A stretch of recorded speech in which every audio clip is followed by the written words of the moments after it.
Nick gave us a lot of stuff, a lot of information, not recordings, video, audio, photographs, and stories. I mean, Yeah. constantly, right? Yeah, but also Nick, loved his father and would, if it wasn't for Brian and I, Brian Curry, who also wrote it, he would have come across like, Father Teresa, and he was like, no, he would never do. I said, Nick, look at his letters. We have those letters. He's a racist. He was a total racist. But, and he was like, well, no, but he didn't really. I said, it's in writing here. It'll be more interesting if you're honest about Yeah. it. And, he would have, he was protective of his father. But on the other hand, when push came to shove, we were like, come on, this isn't, about making your dad look great. Your dad was a great guy, by all accounts, but he had his flaws, and let's be true to those. And that makes for the contrast with Doc Shirley. Yeah. And he was there. I mean, Nick was there every day watching everything, and Brian, which was great help. Yes. Because then he would say, well, that sounds like him, or you could do a little more. Yeah.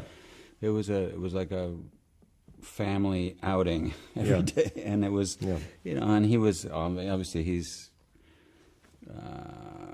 sensitive and sometimes was moved by just the fact that we were telling the story. I mean, I could have had a long red hair down to here, and he would have still thought I was just like his dad. I mean, he was, we would sometimes, after a take, I would obviously look at Pete, does that seem right? He goes, yeah, or let's do another one.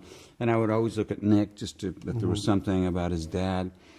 But it wasn't always useful because I would, so let's say I'm eating hot dogs or whatever I'm doing, and then I'd look at Nick and he'd be like crying and be like, okay, I'm not talking to you.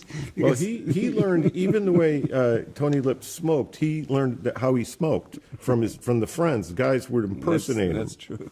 And he held the cigarette the exact same way that Tony Lip held it. You didn't, go like this. He always had this different kind of thing. Right. And also the other thing that was helpful, the family in the movie, the older guys, those are one's Tony Lip's brother, and the other one is his brother-in-law. And one of the other guys in that group is Tony Lip's son, his other son. Yeah, so there were non-actors. It was, it was fun. They were on set, so they were watching him, and they're like, God, perfect.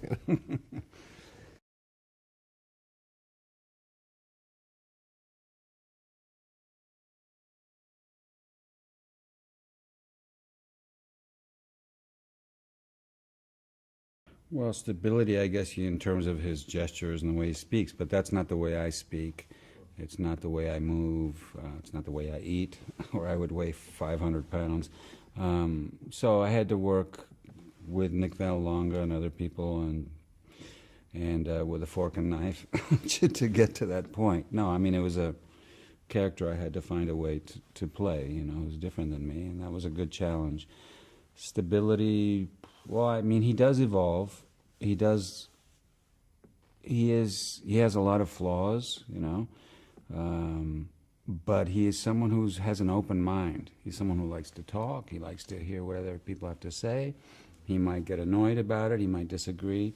But he's someone, in the end, you realize, and this is true about both the characters, Doc and Tony, they're open. They have open minds in the end, and they learn from each other. And I think they do change. It may be subtle, but in some ways it's not so subtle. I mean, the fact that when we return home to New York City, to the Bronx in the end, I'm not comfortable with members of my family using racial slurs.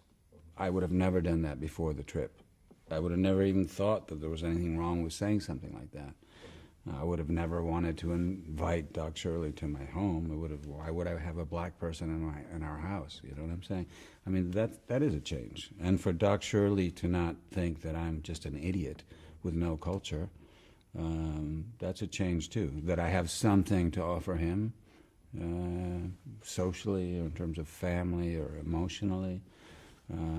They both evolve together, but I think it's organic. It's not one of these stories where you go, oh, I see, they're quite different, and in the end they're going to be best friends. I don't know if they're best friends at the end. No. There's respect, right? They weren't, but they were friends. Yeah.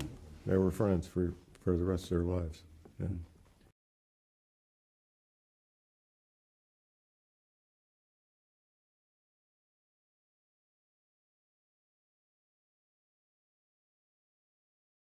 Well, we did, when we were writing it, we considered telling it from the other side, and then we realized that was a mistake because really had the best story from Tony Lip himself. We had a videotape of him telling the story for like 2 hours, hour and a half, in detail.